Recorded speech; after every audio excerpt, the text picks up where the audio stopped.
Okay. Hello, everybody. Hello to those who might watch this live, and hello to those who might watch this later. This is Self-Isolation Shakespeare. It's a student-led collaborative project with the goal of performing all of Shakespeare's canon live on Zoom while we are all self-isolating. We today are presenting The Two Gentlemen of Verona. I'd like to give a couple special thank yous. First to our team, which consists of Jessica Graham, Liam Johnson, Lexi Thompson, and myself, and our illustrious stage manager, without whom none of this would be possible, Kirsten Farley. I'd also like to give a thank you to the Back Room Shakespeare Project for presenting for giving us the script for this performance, and to Rob Miles' infinitely better named show, The Show Must Go Online, which is the kind of inspiration for this project. So without further ado, I'm going to have the cast introduce themselves and tell you what character they're playing.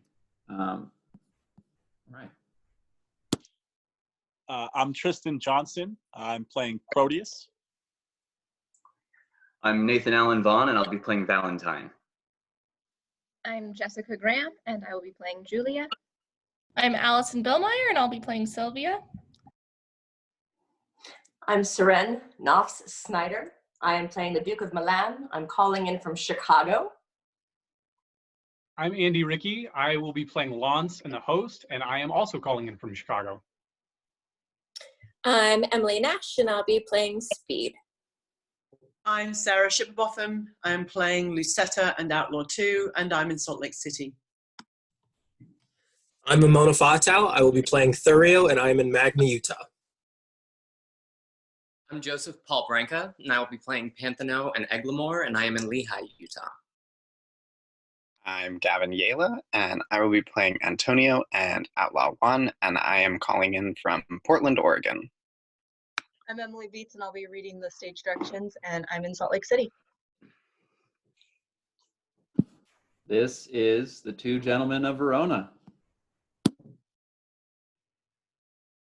Act 1, Scene 1, Verona, an open place. Enter Valentine and Proteus. Cease to persuade, my loving Proteus. Home-keeping youth have ever homely wits. Were't not affection chains thy tender days to the sweet glances of thy honored love, I rather would entreat thy company to see the wonders of the world abroad, but since thou lovest, love still and thrive therein, even as I would when I to beloved begin. Wilt thou be gone? Sweet Valentine, adieu. Think on thy Proteus when thou happily seest some rare, noteworthy object in thy travel. Upon some book I love, I'll pray for thee. That's on some shallow story of deep love, how young Leander crossed the Hellespont. That's a deep story of a deeper love, for he was more than over shoes in love. 'Tis true, for you are over boots in love, and yet you never swum the Hellespont. Over the boots? Nay, give me not the boots.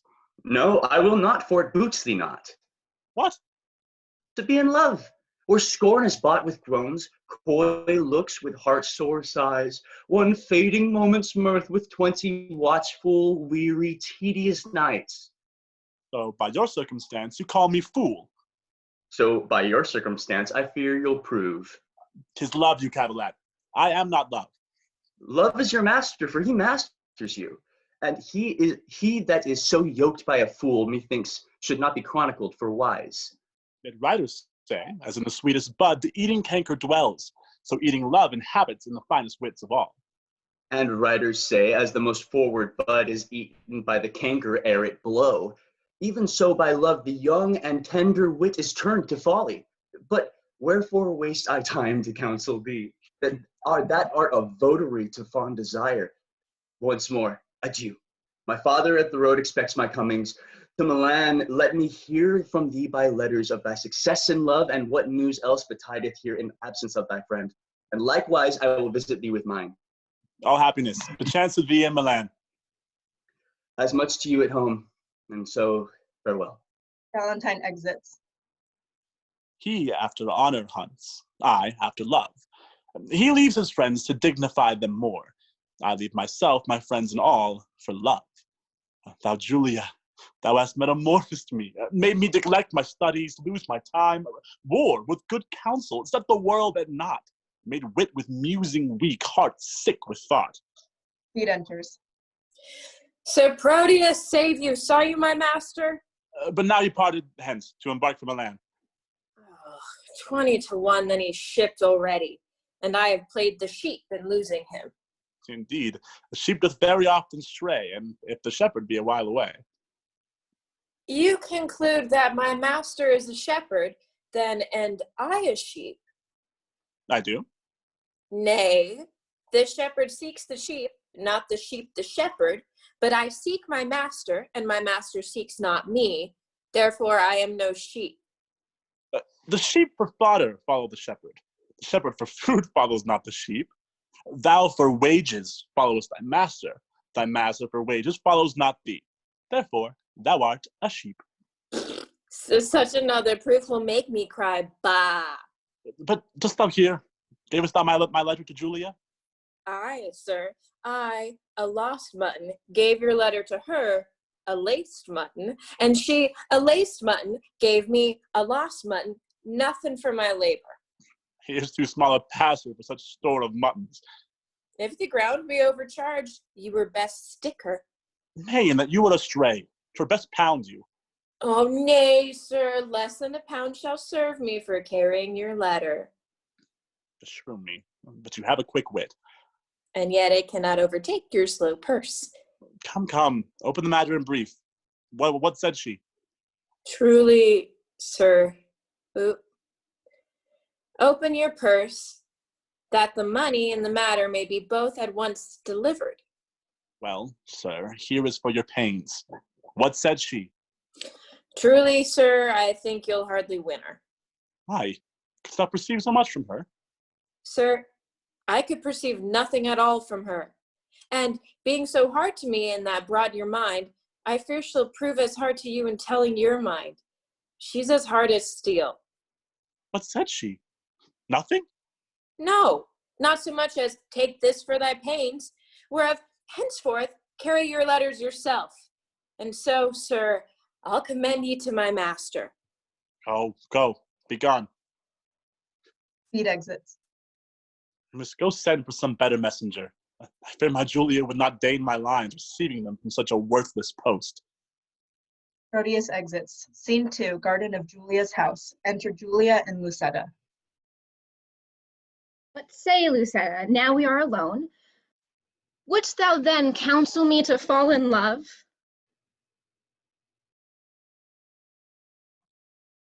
Ay, madam, though you stumble not unheedfully. Of all the fair resort of gentlemen, in thy opinion, which is the worthiest love? Please you, repeat their names. I'll show my mind according to my shallow, simple skill. What thinkst thou of the fair Sir Eglamour? As of a knight, well spoken, neat and fine.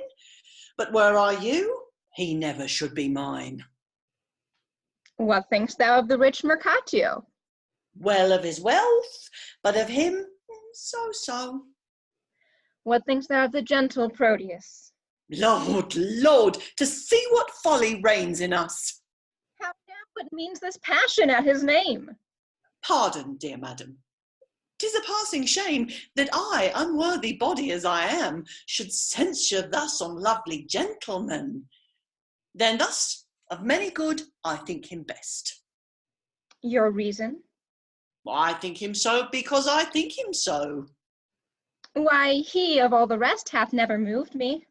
Yet he of all the rest, I think, best loves ye.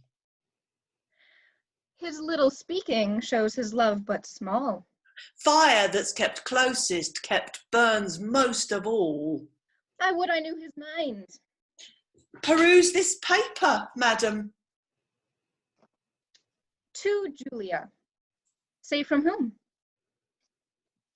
Valentine's page, and sent, I think, from Proteus. He would have given it to you, but I, being in the way, did in your name receive it. Pardon the fault, I pray. Dare you presume to harbour wanton lines? There, take the paper, see it returned, or else return no more into my sight. To plead for love deserves more fee than hate. Will ye be gone? No, you may ruminate. Lucetta exits. And yet I would I had overlooked this letter. What a fool is she, that knows I am a maid, and would not force the letter to my view, since maids, in modesty, say no to that which they would have the proffer construe aye. Fie, now, how wayward this foolish love, how churlishly I chid Lucetta hence, when willingly I would have her hair. How angrily I taught my brow to frown, when inward joy enforced my heart to smile. My penance is to call Lucetta back and ask remission for my folly past. What ho, Lucetta? Lucetta re-enters. What would your ladyship? Is near dinner time? Oh, would it were, that you might kill your stomach on your meat, and not upon your maid. What is that you took up so gingerly? Nothing. Why didst thou stoop then? To take a paper up that I let fall. And is that paper nothing? Nothing concerning me. Then let it lie for those that it concerns. Madam, it will not lie where it concerns, unless it have a false interpreter. Some love of yours hath writ to you in rhyme? That I might sing it, madam, to a tune. Give me a note. Your ladyship can set. And why not you? I cannot reach so high. You cannot? No, madam, it is too sharp. You, minion, are too saucy. Nay, no, you are that. There wanted but a mean to fill your song. The mean is drowned with your unruly bass. Indeed, I bid the bass for Proteus. Here is a coil with protestation. Go, get you gone, and let the papers lie. You would be fingering them to anger me. She makes it strange, but she would be best pleased to be so angered with another letter. Lucetta exits. Nay, I would I were so angered with the same. Oh, hateful hands to tear such loving words. I'll kiss each several paper for amends. Look, here is writ, kind Julia, unkind Julia, as in revenge for thy ingratitude. I throw thy name against the bruising stones. And here is writ love wounded Proteus. Poor wounded name, my bosom as a bed, shall lodge thee till thy wound be thoroughly healed. Lo! Here in one line is his name twice writ. Poor forlorn Proteus, passionate Proteus to the sweet Julia. I shall tear that away. Yet I will not sit so prettily. He couples it to his complaining names. Thus I will fold them on one another. Now kiss, embrace, contend, do what you will. Lucetta re-enters. Madam, dinner is ready and your father stays. Well, let us go. What, shall these papers lie like telltales here? If you respect them, best to take them up. Nay, I was taken up for laying them down. Yet here they shall not lie for catching cold. Exit. Scene 3, the same, Antonio's house. Enter Antonio and Panthino.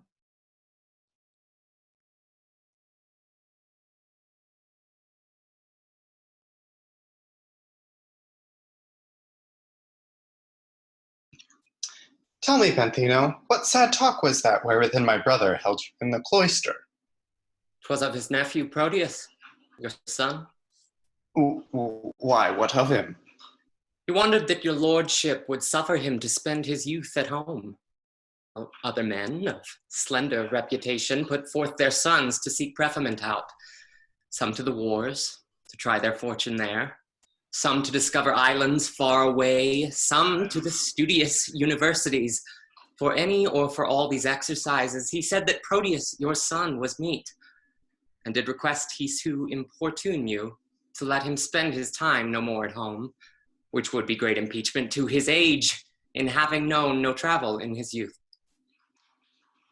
I considered well his loss of time, and he cannot be a perfect man, now being tired and tutored in the world.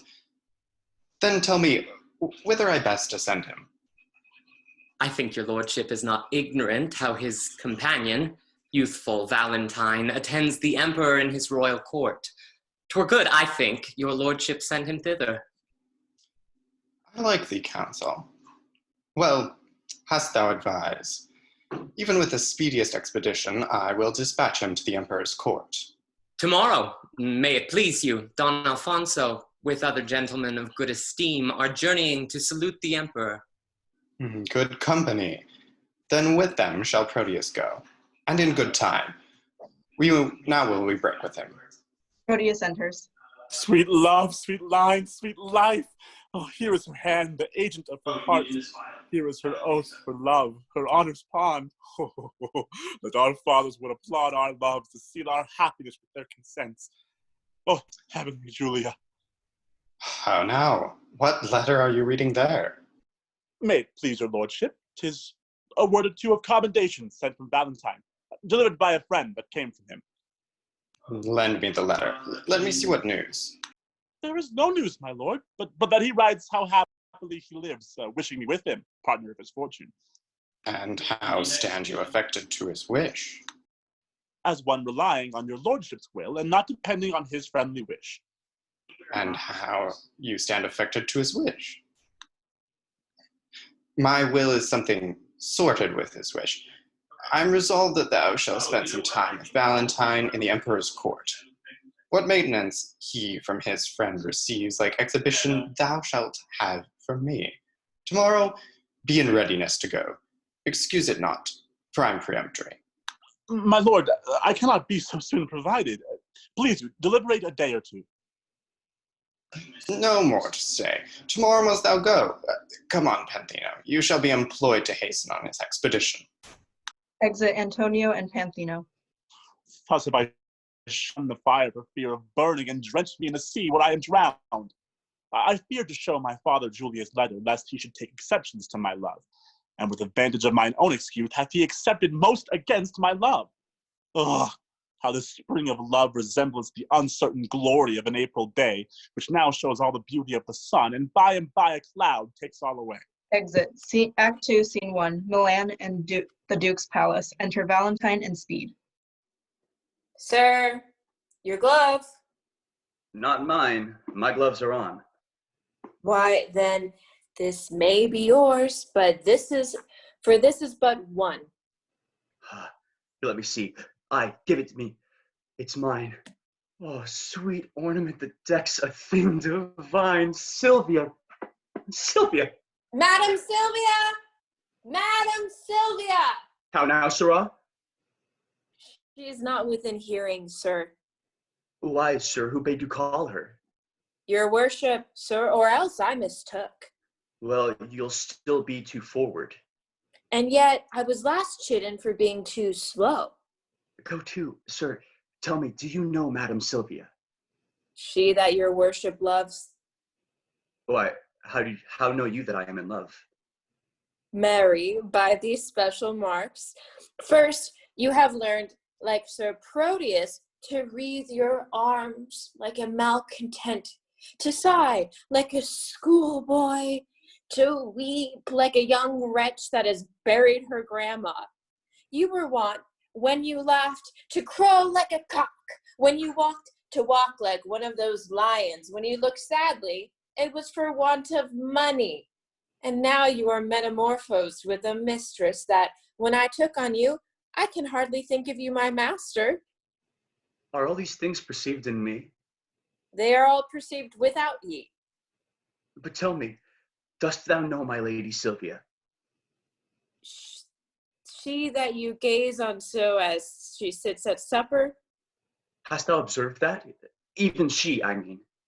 Why, sir, I know her not.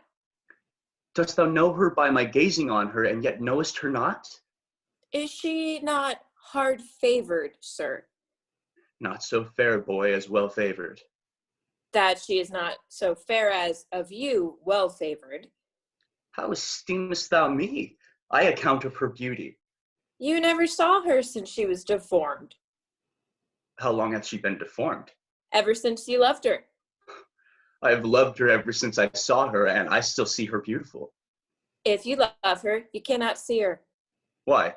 Because love is blind. What should I see, then?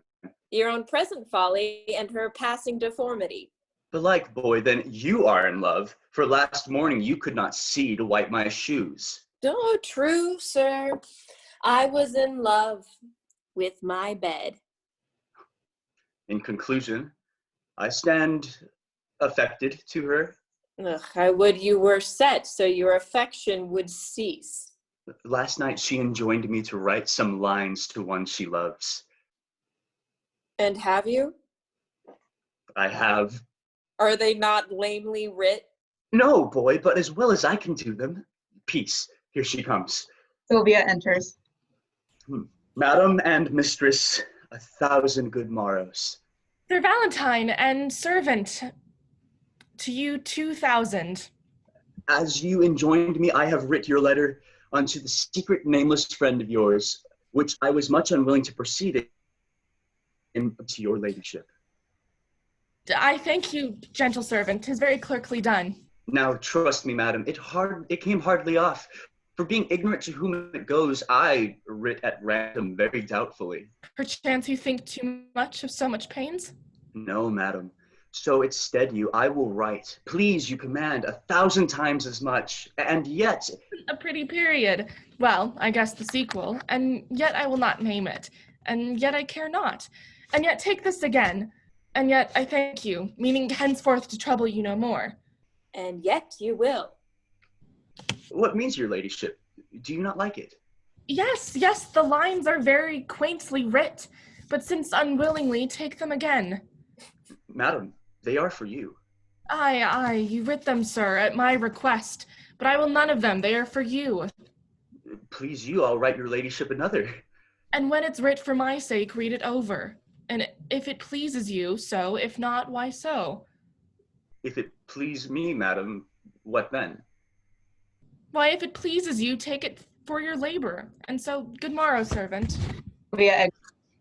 Oh, just unseen, invisible, as a nose on a man's face, or a weathercock on a steeple. My master sues to her, and she hath taught her suitor to become her tutor. Oh, excellent device. Was there ever heard a better, that my master, being scribe, to himself should write the letter? How now, sir? What are you reasoning with yourself? Nay, I was rhyming. 'Tis you that have the reason. To do what? To be a spokesman for Madam Sylvia. To whom? To yourself. Why, she woos you by a figure. What figure? By a letter, I should say. Why, she hath not writ to me. What needs she when she hath made you write to yourself? No, believe me. No, believing you, indeed, sir. But did you perceive her earnest? She gave me except an angry word. Why, she hath given That's you the a letter I writ to her friend. And that letter hath she delivered, and there an end. Why amuse you, sir? 'Tis dinner Exit. time. Scene 2, Verona, Julia's house. Enter Proteus and Julia. Have patience, Julia. I must where there is no remedy. When possibly I can, I...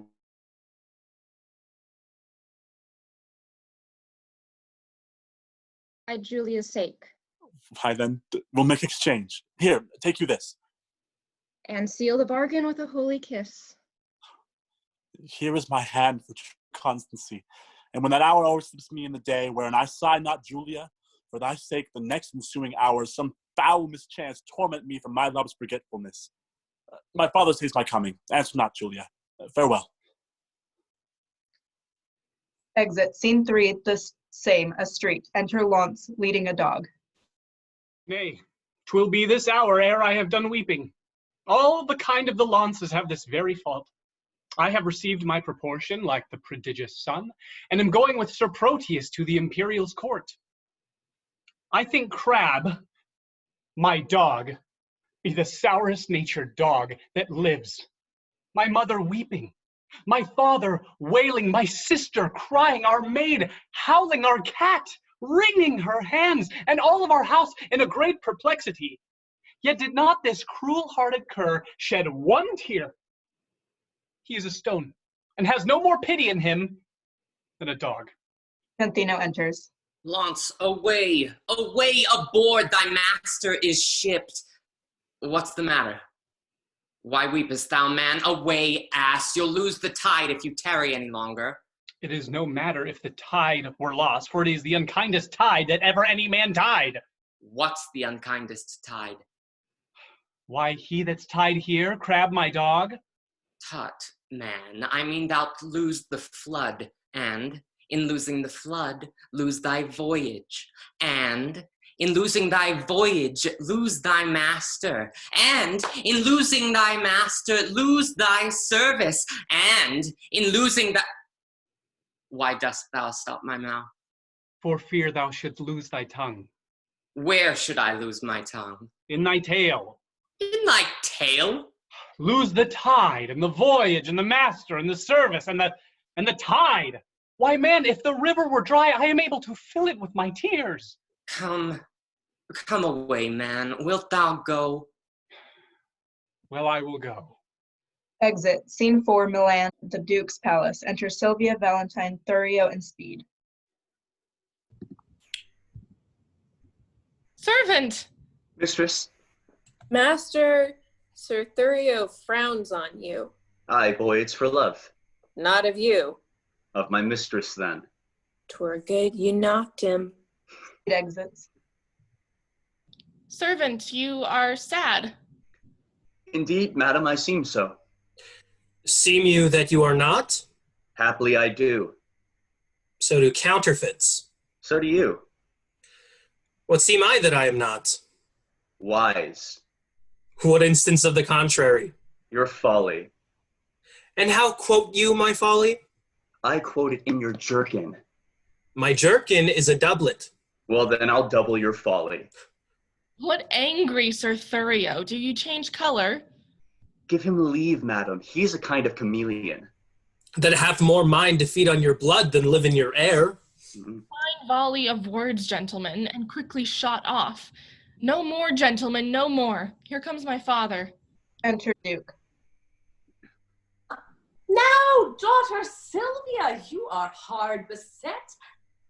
Sir Valentine, your father's in good health. What say you to a letter from your friends of much good news? My lord, I will be thankful to any happy messenger from thence.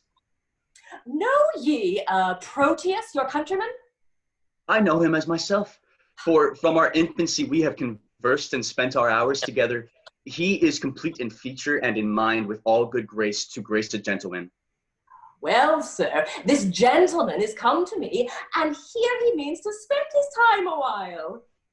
Should I have wished a thing, it had been he. Oh, welcome them then, according to his worth. I will send him hither to you presently. Duke and Thurio exits. This is the gentleman I told your ladyship had come along with me, but that his mistress did hold his eyes locked in her crystal looks. Belike that now she hath enfranchised them upon some other pawn for fealty. Nay, sure, I think she holds them prisoners still. Have done, have done. Here comes the gentleman. Proteus enters. Welcome, dear Proteus. Mistress, I beseech you, confirm his welcome with some special favor. His worth is warrant for his welcome hither. If this be he you oft have wished to hear from. Mistress, it is, sweet lady, entertain him to be my fellow servant to your ladyship. Too low a mistress for so high a servant. Not so, sweet lady, but too mean a servant to have a look of such a worthy mistress. Leave off discourse of disability, sweet lady, entertain him for your servant. My duty will I boast of, nothing else. Servant, you are welcome to a worthless mistress. I'll die on him that says so but yourself, That you are welcome? that you are worthless. Come, I'll leave you to confer of home affairs. When you have done, we look to hear from you. We'll both attend upon your ladyship. Sylvia exits. Now, tell me, how do all from whence you came? Your friends are well and have them much commended. And how do yours? I left them all in health. How does your lady? And how thrives your love? My tales of love are wont to weary you. I know you join not in the love discourse. Ay, Proteus, but that life is altered now. For in revenge of my contempt of love, love hath chased sleep from my enthralled eyes and made them watchers of mine own heart's sorrow. Oh, gentle Proteus loves a mighty lord, and hath so humbled me, as I confess. No discourse except it be of love. Now can I break my fast, dine, sup, and sleep upon the very naked name of love. Enough. I read your fortune in your eye. Was this the idol that you worship so? Even she. And is she not a heavenly saint? No, but she is an earthly paragon. Call her divine. I will not flatter her. Oh, flatter me, for love delights in praises. When I was sick, you gave me bitter pills, and I must minister the like to you. Then speak the truth by her. If not divine, yet let her be a principality, sovereign to all creatures on the earth. Except my mistress. Have I not reason to prefer mine own? And I will help thee to prefer her too. She shall be dignified with this high honor to bear my lady's train. Valentine, what braggadism is this? Pardon me, Proteus. All I can is nothing to her whose worth makes other worthies nothing. And I as rich in having a jewel as 20 seas, if all their sand were pearl, my foolish rival that her father likes, only for his possessions are so huge, is gone with her along, and I must after, for her love, thou knowest, is full of jealousy. But she loves you. Aye, and we are betrothed. Nay, more, our marriage hour, with all the cunning manner of our flight, determined of how I must climb her window, the ladder made of cords, and all the means plotted and agreed upon for my happiness. Good Proteus, go with me to my chamber in these affairs to aid me with thy counsel. Go on before. I'll presently attend you. Will you make haste? I will. Valentine exits. Even as one heat, another heat expels. Or as one nail by strength drives out another, so the remembrance of my former love is by a newer object quite forgotten. Is it mine or Valentine's praise? Her true perfection or my false transgression that makes me reasonless to reason thus? She is fair, and so is Julia that I love, that I did love. For now my love is thawed. Methinks my zeal to Valentine is cold, and that I love him not as I was wont. Oh, but I love his lady too much, and that's the reason I love him so little. If I can check my erring love, I will. If not to compass her, I'll use my skill.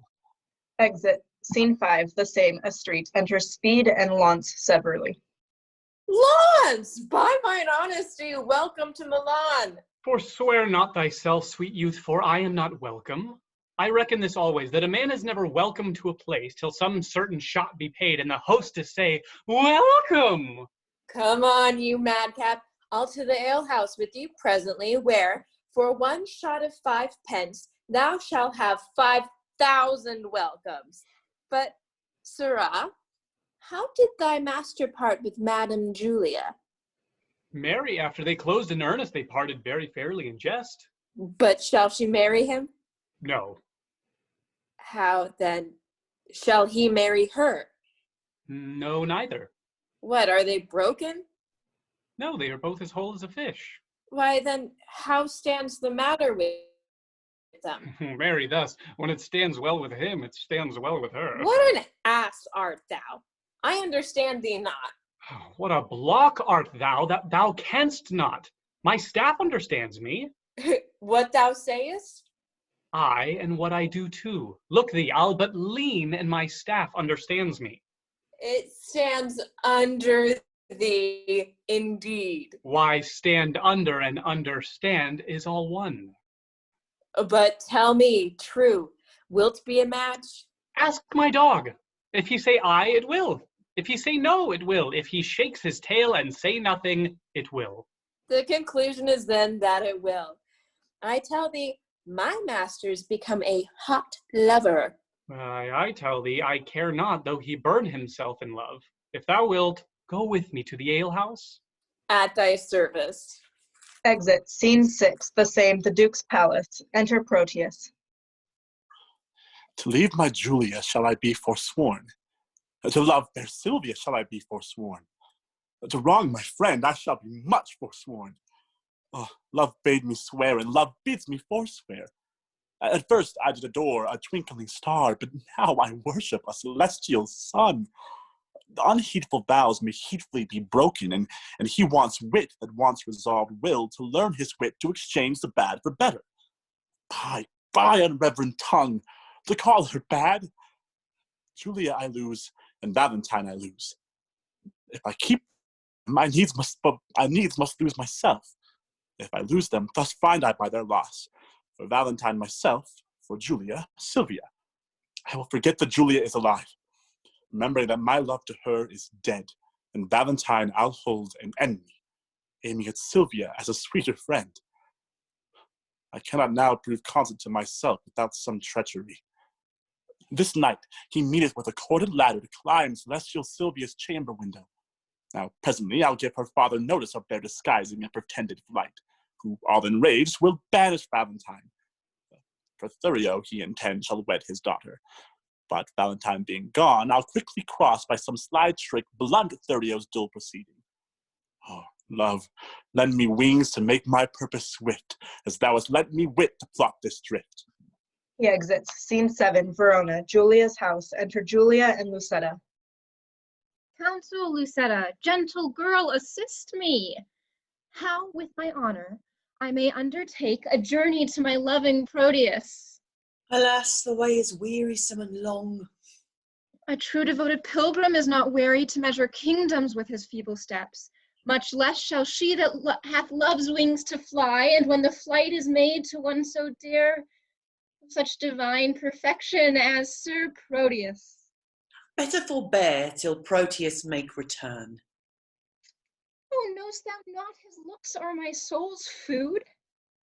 I do not seek to quench your love's hot fire, but qualify the fire's extreme rage, lest it should burn above the bounds of reason.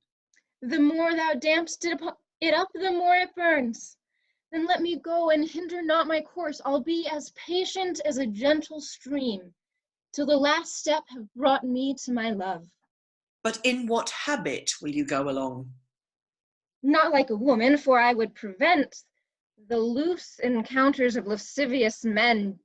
Gentle Lucetta, fit me with such weeds as may beseem some well-reputed page. Why then, your ladyship must cut your hair. No, girl, I'll knit it up in silken strings. What fashion, madam, shall I make your breeches? You must needs have them with a cod piece, madam. Oh, Lucetta, that would be ill-favoured. A round hose, madam, now's not worth a pin, unless you have a cod piece to stick pins in. Let me have what thou thinkest meet and is most mannerly. But tell me, wench, how will the world repute me for undertaking so unstead a journey? I fear it will make me scandalized. If you think so, then stay at home and go not. Nay, that I will not. Then never dream on infamy, but go. If Proteus like your journey when you come, no matter who's displeased when you are gone, I fear me he will scarce be pleased withal. 1,000 oaths and ocean of his tears warrant me welcome to my Proteus. All these are servants to deceitful men. But truer stars did govern Proteus's birth. His words are bonds, his oaths are oracles. His heart as far from fraud as heaven from the earth. Pray heaven he prove so when you come to him. Now as thou lovest me, do him not that wrong. To bear a hard opinion of his truth only deserve my love by loving him. And presently go with me to my chamber, to furnish me upon my longing journey. Come, answer not, but to it presently. They exit. All right, everyone, that is our 10-minute intermission. After the 10-minute intermission, we will start back up with the top of Act 3. 10 minutes. Thank you, 10. Thank you, 10.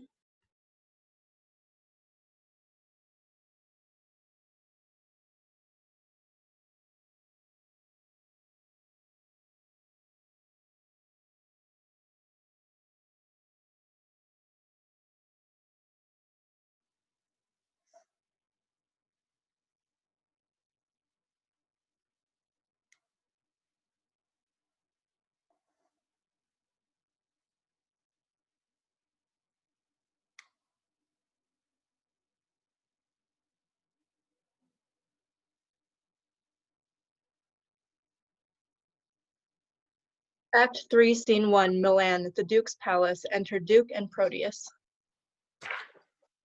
Now, tell me, Proteus, what is your will with me? My gracious lord, that which I would discover the law of friendship bids me to conceal. But when I call to mind your gracious favors done to me, undeserving as I am, my duty pricks me on to utter that which else no worldly good should draw from me. No, worthy prince, Sir Valentine, my friend, this knight intends to steal away your daughter. I know you have determined to bestow her on Thurio, whom your gentle daughter hates. Thus, for my duty's sake, I rather chose to cross my friend in his intended drift than, by concealing it, heap on your head a pack of sorrow which would press you down, being unprevented to your timeless grave.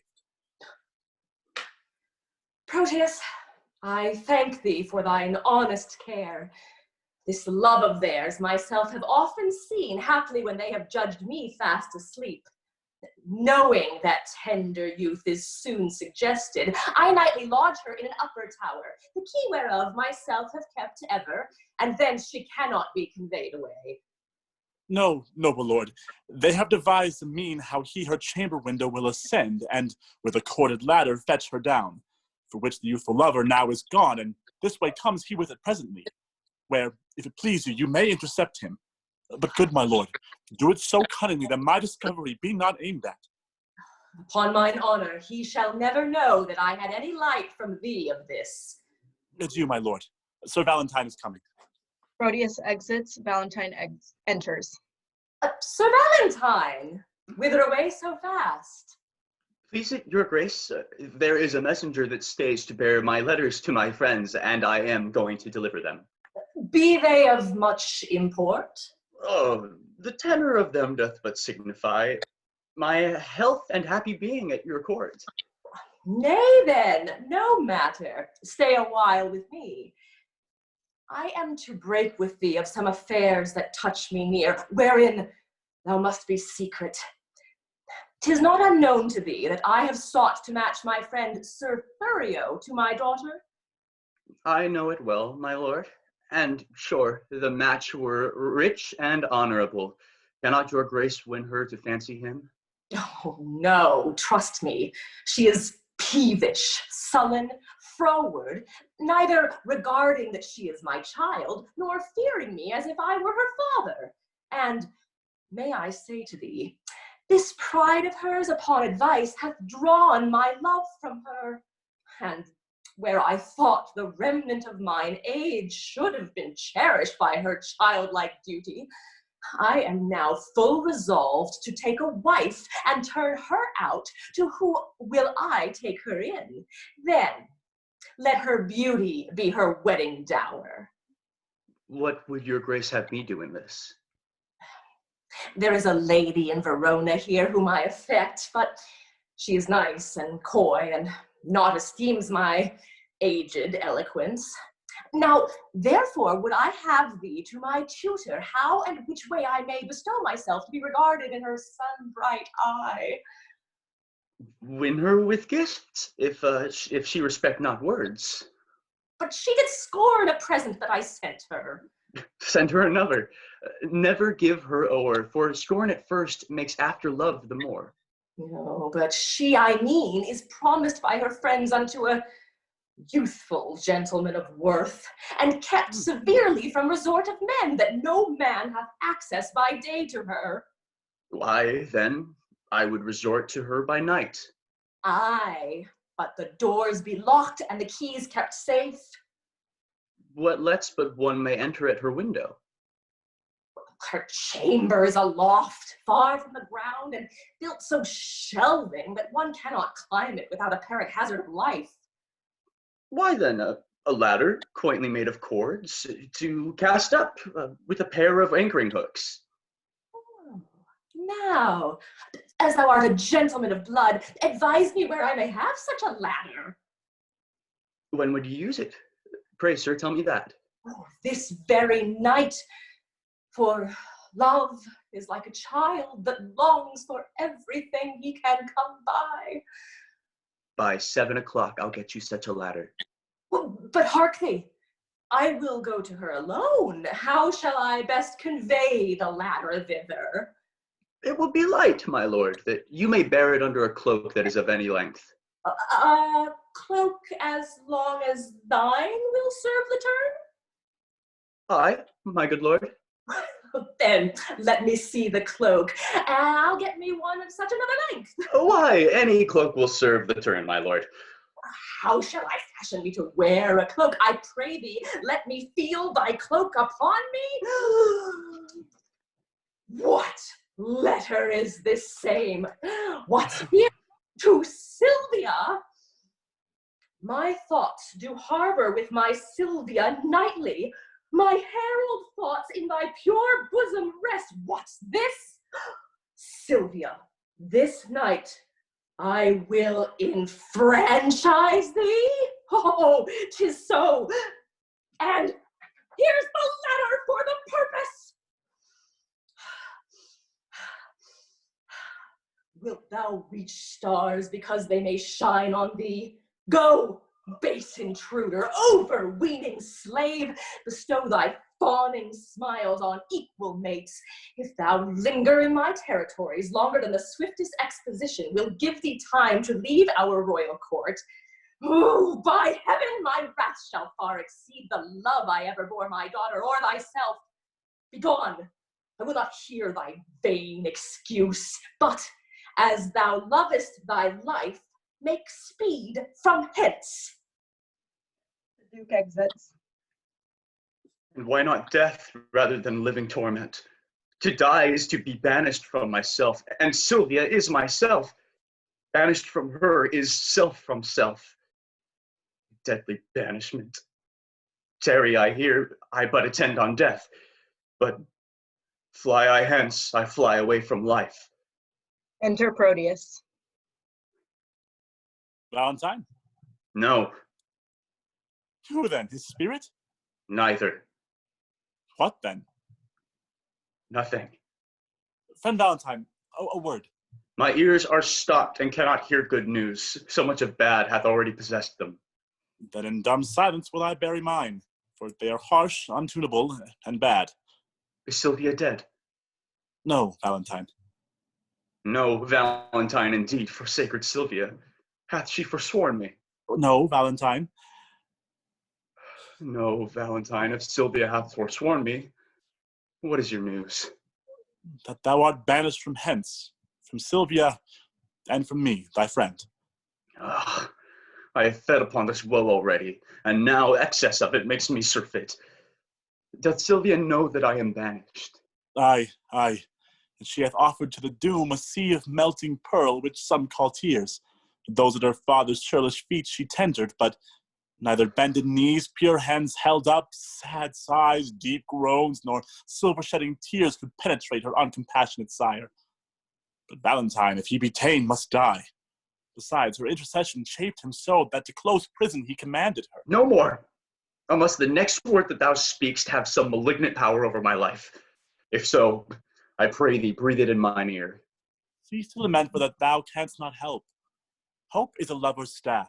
Walk hence with that and manage it against despairing thoughts. Thy letters may be here. Though thou art hence, which, being writ to me, shall be delivered, even in the milk-white bosom of thy love. Come, I'll convey thee through the city gate.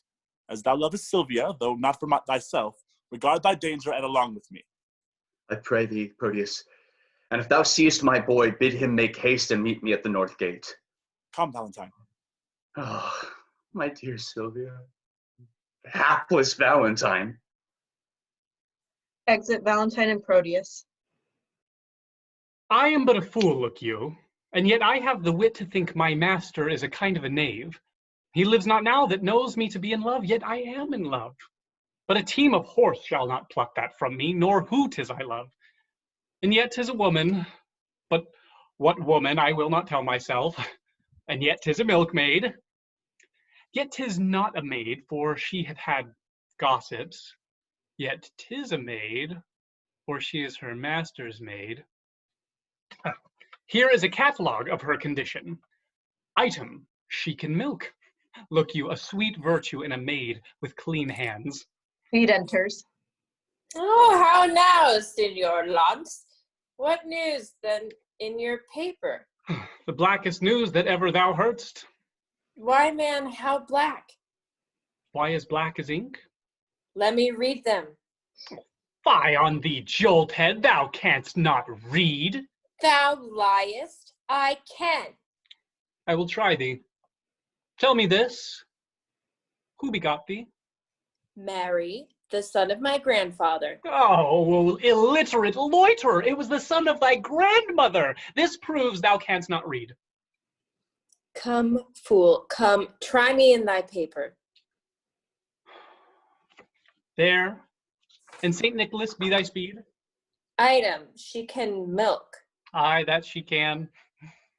Item, she brews good ale.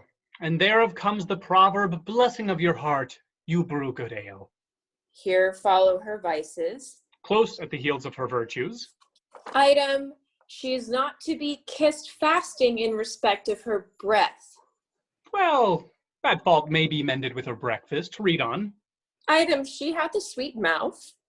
That makes amends for her sour breath. Item, she is slow in words. Oh, villain that set this down among her vices. To be slow in words is a woman's only virtue. Item, she hath no teeth. I care not for that neither, because I love crusts. Item, she hath more hair than wit, and more faults than hairs, and more wealth than faults. Stop there. I'll have her. She was mine and not mine twice or thrice in that last article. Well, I'll have her. And if it be a match, as nothing is impossible. What then? Why then I will tell thee that thy master stays for thee at the north gate. And must I go to him? Thou must run to him, for thou hast stayed so long that going will scarce serve the turn. Why didst not thou tell me this sooner? Pox on your love letters. It exits. Now will he be swinged for reading my letter? I'll after, to rejoice in the boy's correction. Launce exits. Scene 2, the same, the Duke's palace. Enter Duke and Thurio. Now, Thurio, fear not but that she will love you now Valentine is banished from her sight. Since his exile she hath despised me most, forsworn my company and railed at me. A little time will melt her frozen thoughts, and worthless Valentine shall be forgot. Proteus enters. How now, Sir Proteus? Is your countryman, according to our proclamation, gone? Gone, my good lord. My daughter takes his going grievously. A little time, my lord, will kill that grief. So I believe, but Thurio thinks not so. Proteus, thou knowst how willingly I would effect the match between Sir Thurio and my daughter. I do, my lord. What might we do to make the girl forget the love of Valentine and love Sir Thurio? The best way is to slander Valentine.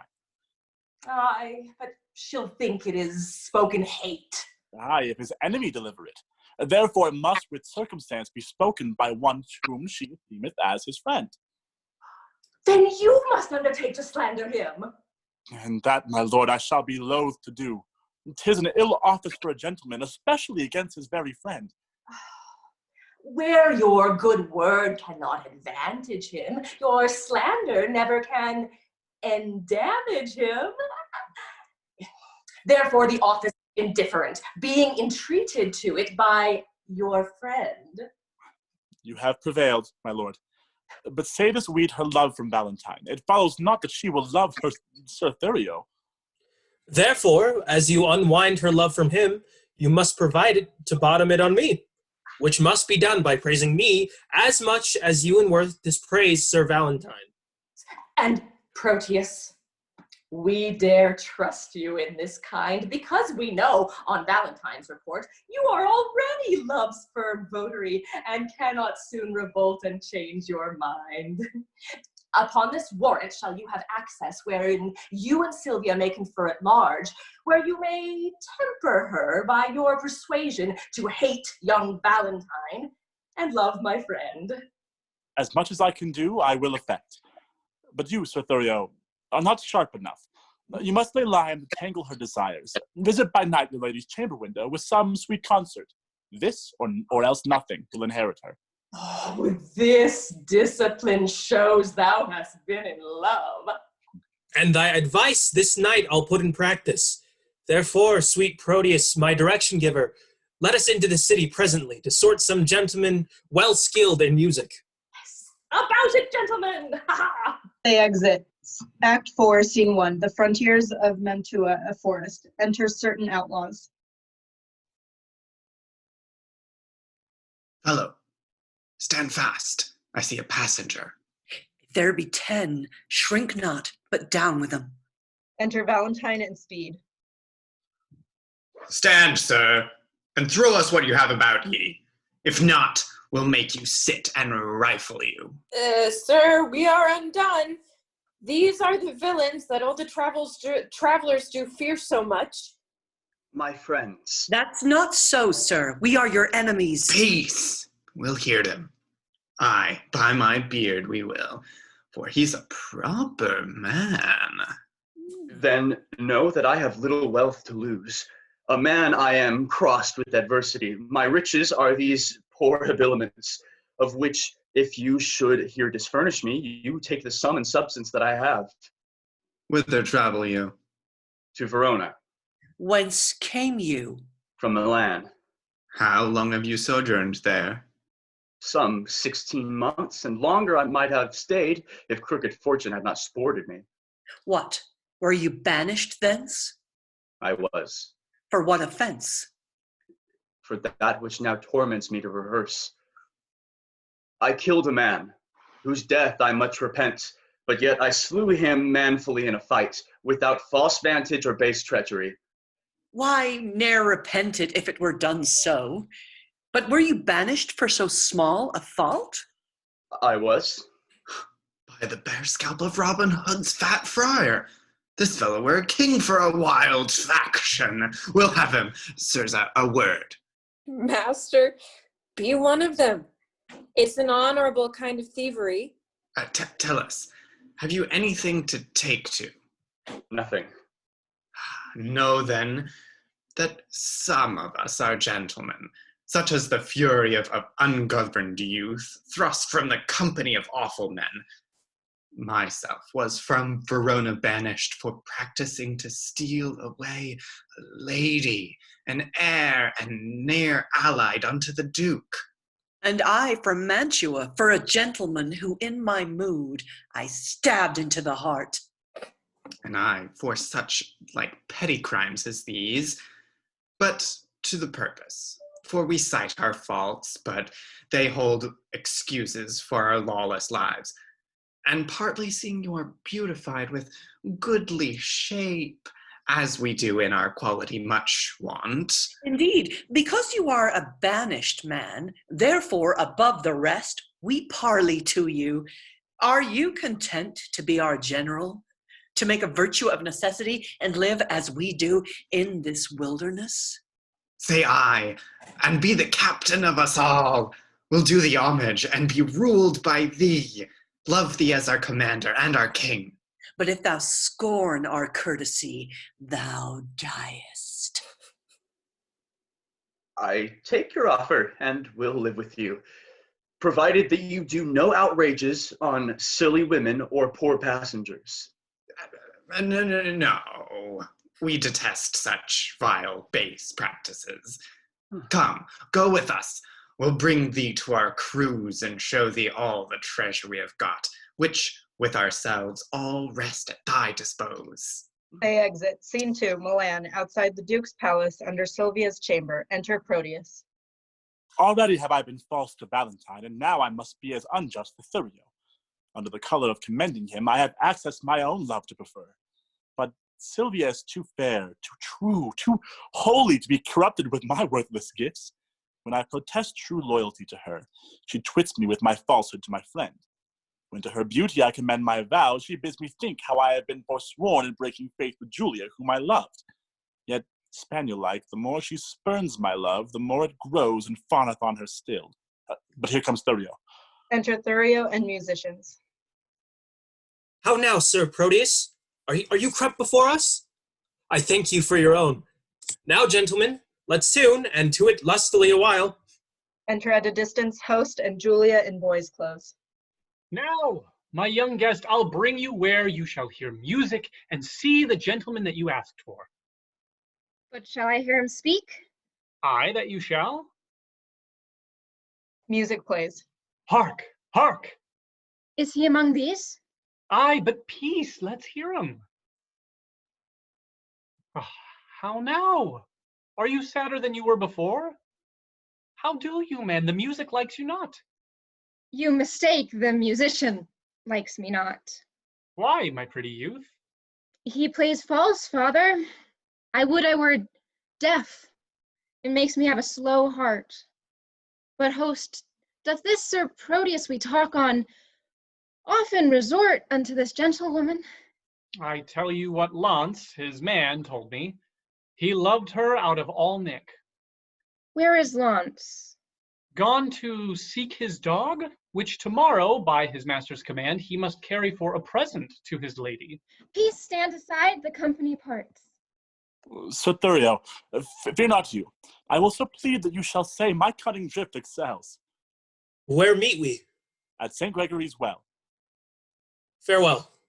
Exit Thurio and musicians. Enter Sylvia. Madam, good even to your ladyship. I thank you for your music, gentlemen. Who is that spake? One lady, if you knew his pure heart's truth, you would quickly learn to know him by his voice. Sir Proteus, as I take it, what's your will? That I may compass yours. You have your wish, then. My will is even this, that presently you hie your home to bed, thou subtle, perjured, false, disloyal man. Thinkest thou I am so shallow, so conceitless, to be seduced by thy flattery? That thou hast deceived so many with thy vows? I am so far from granting thy request that I despise thee for thy wrongful suit. I grant, sweet love, that I did love a lady, but she is dead.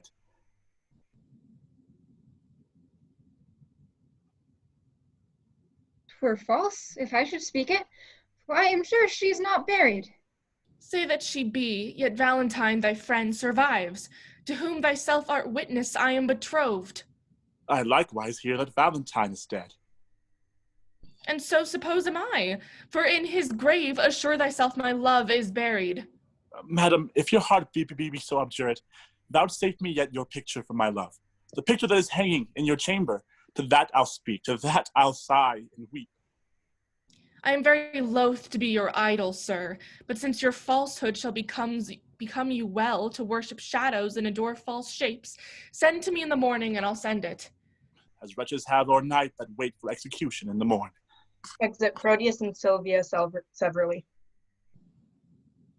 Host, will you go?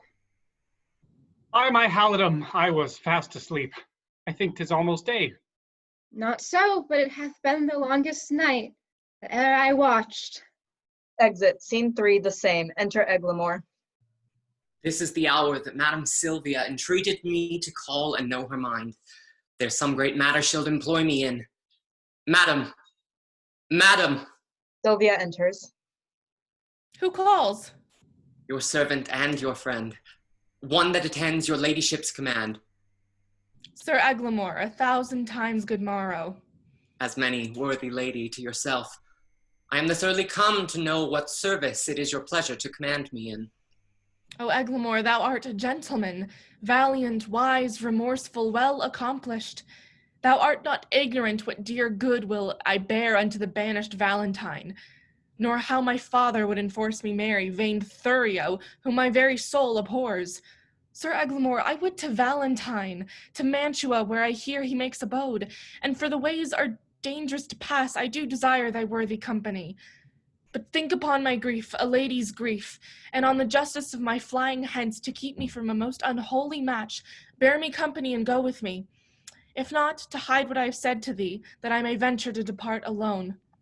Madam, I pity much your grievances, which since I know they virtuously are placed, I give consent to go along with you. When will you go? This evening coming. Where shall I meet you? At Friar Patrick's cell. I will not fail your ladyship. Good morrow, gentle lady. They exit. Scene 4, the same. Enter Launce with his dog. When a man's servant shall play the cur with him, look you, it goes hard. One that I brought up from a puppy. One that I saved from drowning. I have taught him, even as one would say precisely, thus I would teach a dog. I was sent to deliver him as a present to Mistress Sylvia from my master, and I came no sooner into the dining chamber, but he steps me to her trencher and steals her captain's leg. He had not been there, bless the mark, a pissing while, but all the chamber smelt him. Out with the dog, says one. What cur is that, says another. Whip him out, says the third. I, having been acquainted with the smell before, knew it was crab, and goes me to the fellow that whips the dogs. Friend, quoth I, you mean to whip the dog? Ay, marry, do I, quoth he. You do him the more wrong, quoth I. 'Twas I did the thing you wot of. He makes me no more ado, but whips me out of the chamber. How many masters would do this for his servant? I have sat in the stocks for puddings he hath stolen. Otherwise he had been executed. Thou thinkest not of this now. Nay, I remember the trick you served me when I took my leave of Madam Sylvia. Did I not bid thee still mark me and do as I do? When didst thou see me heave up my leg and make water against a gentlewoman's farthingale? Didst thou ever see me do such a trick? Enter Proteus and Julia. Sebastian is thy name. I like thee well, and will employ thee in some service presently. In what you please, I'll do what I can. How now, you horse and peasant? Where have you been these 2 days loitering? Marry, sir, I carried Mistress Sylvia, the dog you bade me. She says your dog was a cur, and tells you currish things is good enough for such a present. But she received my dog. No, indeed, did she not. Here I have brought him back again. What, didst thou offer her this from me? Aye, sir. The other squirrel was stolen from me by the hangman's boys in the marketplace, and then I offered her mine own, who is his dog as big as 10 of yours, and thus the gift the greater. Go get thee hence and find my dog again, or ne'er return again into my sight. Sebastian, I have entertained thee partly that I have need of such a youth that can with some discretion do my business, but chiefly for thy face and thy behavior, which, if my augury deceive me not, witness good bringing up, fortune and truth. Go presently and take this ring with thee. Deliver it to Madam Sylvia. She loved me well delivered it to me. It seems you loved her, not her, to leave her token. She is dead, belike? Not so. I think she lives. Alas. Why dost thou cry, alas? I cannot choose but pity her. Wherefore shouldst thou pity her? Because methinks that she loved you as well, and as you do love your Lady Sylvia. She dreams of him that has forgot her. You dote on her that cares not for your love. And thinking of it makes me cry, alas. Well, give her that ring, and therewithal did this letter.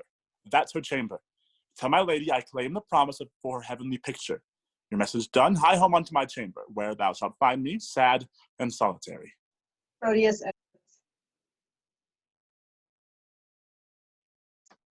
How many women would do such a message? Because I love him, I must pity him. This ring I gave him when he parted from me, and now am I, unhappy messenger, to plead for that which I would not obtain.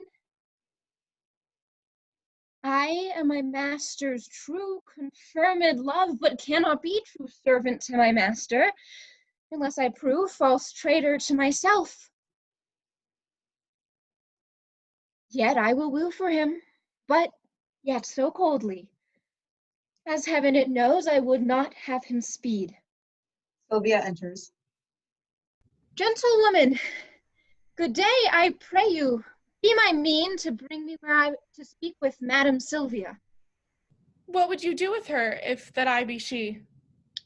If you be she, I do entreat your patience to hear me speak the message I am sent on. From whom? From my master, Sir Proteus, madam. Oh, he sends you for a picture. Aye, madam. Go give your master this. Tell him from me, one Julia, that his changing thoughts forget, would better fit his chamber than his shadow. Madam, please you, peruse this letter. I will not look upon your master's lines. I know they are stuffed with protestations and full of new-found oaths, which he will break as easily as I do tear his paper. Madam, he sends your ladyship this ring. The more shame for him that he sends it me, for I have heard him say 1,000 times his Julia gave it him at his departure. Though his false finger have profaned the ring, mine shall not do his Julia so much wrong. She thanks you. What sayest thou? I thank you, madam, that you tender her. Poor gentlewoman, my master wrongs her much. Dost thou know her? Almost as well as I do know myself. Belike she thinks that Proteus hath forsook her. I think she doth, and that's her cause of sorrow. Alas, poor lady, desolate and left, I weep myself to think upon thy words. Here, youth, there is my purse, I give thee this. For thy sweet mistress take. For my sweet mistress's sake, because thou lovest her. Farewell. Sylvia exits. And she shall thank you for it, if ever you know her. A virtuous gentlewoman, mild and beautiful. I hope my master's suit will be but cold. Here is her picture. If I had such attire, this face of mine were as full lovely as this of hers. And yet the painter flattered her a little. Her hair is deep black. Mine is perfect brown. If that be all the difference in his love, I'll get me a colored periwig. Her eyes are gray glass, and so are mine. But her forehead's low, and mine's as high. What should it be that he respects in her, but I cannot make respective in myself? Come, shadow, come, O thou senseless form, I'll use thee kindly, for thy mistress's sake, that used me so, or else by Jove, I should have scratched out your unseeing eyes. Julia exits. Act 5, Scene 1, Milan and Abbey. Enter Eglamour. Now it is about the very hour that Sylvia at Friar Patrick's cell should meet me. She will not fail, for lovers break not hours. See where she comes. Sylvia enters. Lady, a happy evening. Amen, amen. Go on, good Eglamour. Out at the postern by the abbey wall, I fear I am attended by some spies. Fear not. The forest is not 3 leagues off. If we recover that, we are sure enough. They exit. Scene 2, the same, the Duke's palace. Enter Thurio, Proteus, and Julia. Sir Proteus, what says Sylvia to my suit? Oh, sir, I find her milder than she was, and yet she takes exceptions at your person. What, that my leg is too long? No, that it is too little. I'll wear a boot to make it somewhat rounder. How likes she my discourse? Ill when you talk of war. But well when I discourse of love and peace? But better indeed when you hold your peace. Considers she my possessions? Oh, aye, and pities them. Wherefore? That such an ass should owe them. Here comes the Duke. Duke enters. How now, Sir Proteus? How now, Thurio? Which of you saw Sir Eglamour of late? Not I. Nor I. Saw you my daughter? Neither. Oh, why then, she's fled unto that peasant Valentine, and Eglamour is in her company. 'Tis true. For Friar Lawrence met them both as he in penance walked through the forest. Besides, she did intend confession at Patrick's cell this even, and there she was not. These likelihoods confirm her flight from hence. Therefore, I pray you, stand not to discourse, but mount you presently and meet with me. We'll lead toward Mantua, whither they are fled. Dispatch, sweet gentlemen, and follow me. The Duke exits. Why, this it is to be a peevish girl. I'll after, more to be revenged on Eglamour than for the love of reckless Sylvia. Thurio exits. And I will follow, more for Sylvia's love than hate of Eglamour that goes with her. Proteus exits. And I will follow, more to cross that love than hate for Sylvia that is gone for love. Julia exits. 3. The frontiers of Mantua, the forest. Enter outlaws with Sylvia. Come. Be patient. We must bring you to our captain. 1,000 more mischances than this one have learned me how to brook this patiently. Where is the gentleman that was with her? Being nimble-footed, he hath outrun us. Go with her to the west end of the wood. There is our captain. We'll follow him that's fled. He cannot escape. Come, I must bring you to our captain's cave. Fear not, he bears an honorable mind and will not use a woman lawlessly. Oh, Valentine, this I endure for thee. They exit. Scene 4. Enter another part of the forest. Enter Valentine. Oh, use doth breed a habit in a man. This shadowy desert, unfrequented woods, I better brook than flourishing peopled towns. Here I can sit alone, unseen of any, and to the nightingale's complaining notes tune my distresses and record my woes. Withdraw thee, Valentine. Who's this that comes here? Enter Proteus, Sylvia, and Julia. Madam, this service I have done for you, to hazard life and rescue you from him that would have forced your honor and your love. Vouchsafe me for my meed but one fair look. A smaller boon than this I cannot beg.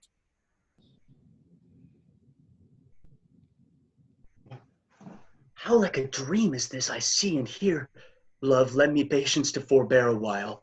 Miserable, unhappy that I am. Unhappy were you, madam, ere I came. But by my coming I have made you happy. Had I been seized by a hungry lion, I would have been a breakfast to the beast, rather than have false Proteus rescue me.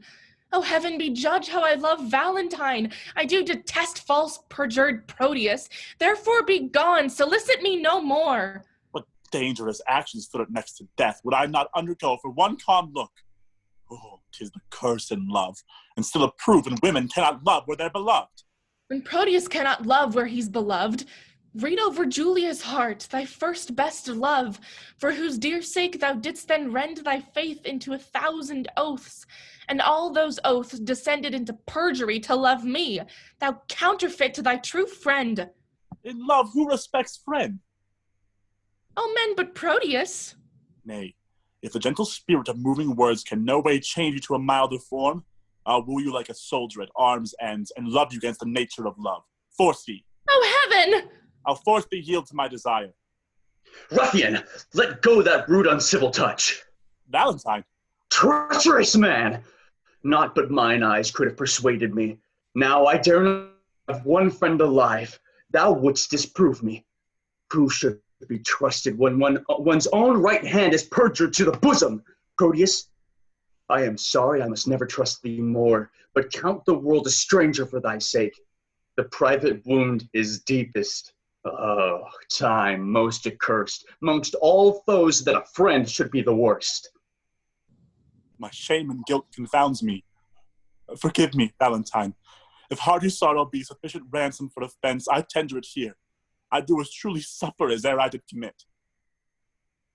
Then I am paid. And once again I do receive the honest. By penitence the Eternal's wrath's appeased, and that my love may appear plain and free, all that was mine in Sylvia I give thee. Oh, me unhappy. Oh, good sir, my master charged me to deliver a ring to Madam Sylvia, which, out of my neglect, was never done. Where is that ring, boy? Here 'tis, this is it. How? Let me see. Why, this is the ring I gave to Julia. Oh, cry you mercy, sir. I have mistook. This is the ring you sent to Sylvia. But how camest thou by this ring? At my depart I gave this unto Julia. And Julia herself did give it me. And Julia herself hath brought it hither. How? Julia? Behold her that gave aim to all thy oaths, and entertained them deeply in her heart. How oft thou hast with perjury cleft the root. Be thou ashamed that I have took upon me such an immodest raiment. It is the lesser blot modesty finds women to change their shapes than men their minds. And men their minds. 'Tis true. Oh, heaven. That one error fills him with faults, makes him run through all the sins, and constantly falls off ere it begins. What is in Sylvia's face but I may spy more fresh in Julia's with a constant eye? Come, come, a hand from either. Let me be blessed to make this happy close. 'Twere pity two such friends should be long foes. Bear witness, heaven, I have my wish forever. And I mine. Enter the outlaws with Duke and Thurio. Prize! But prize! Forbear, I say. It is my lord the Duke. Your grace is welcome to a man disgraced, banished Valentine. Sir Valentine! Yonder is Sylvia, and Sylvia is mine. Thurio, give back or else embrace thy death. Come not within a measure of my wrath, but take possession of her with a touch. I dare thee but to breathe upon my love. Sir Valentine, I care not for her. I hold him but a fool that will endanger his body for a girl that loves him not. I claim her not, and therefore she is thine. The more degenerate and base art thou to leave her on such slight conditions. Now, by the honor of my ancestry, I do applaud thy spirit, Valentine, and think thee worthy of an empress love. Know then, I here forget all former griefs, cancel all grudge, repeal thee home again. Take thou thy Sylvia, for thou hast deserved her. I thank your grace. This gift hath made me happy. I now beseech you for your daughter's sake to grant one boon that I shall ask of you. Oh, I grant it for thine own, whate'er it be. These banished men that I have kept withal are men endued with worthy qualities. Forgive them what they have committed here, and let them be recalled from their exile. They are reformed, civil, full of good, and fit for great employment, worthy lord. Thou hast prevailed. I pardon them and thee. Come, let us go. We will include all jars with triumphs, mirth, and rare solemnity. And as we walk along, I dare be bold, with our discourse to make your grace to smile. What think you of this page, my lord? I think the boy hath grace in him. He blushes. I warrant you, my lord, more grace than boy. What mean you by saying that? Please you, I will tell you as we pass along, that you will wonder what hath fortuned. Come, Proteus, 'tis your penance but to hear the story of your loves discovered, that done, our day of marriages shall be yours. One feast, one house, one mutual happiness. They exit. End of the play.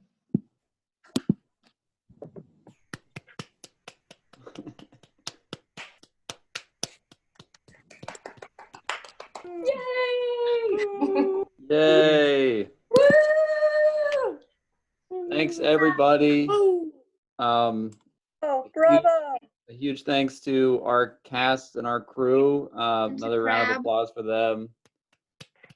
To Crab. To Crab. Crab. Crab! Oh yeah. Lots of crab. Oh my goodness. And thank you to everybody who watched live, and to everybody who might watch later. Everybody have a good rest of your Tuesday, and see you later. We have a hand.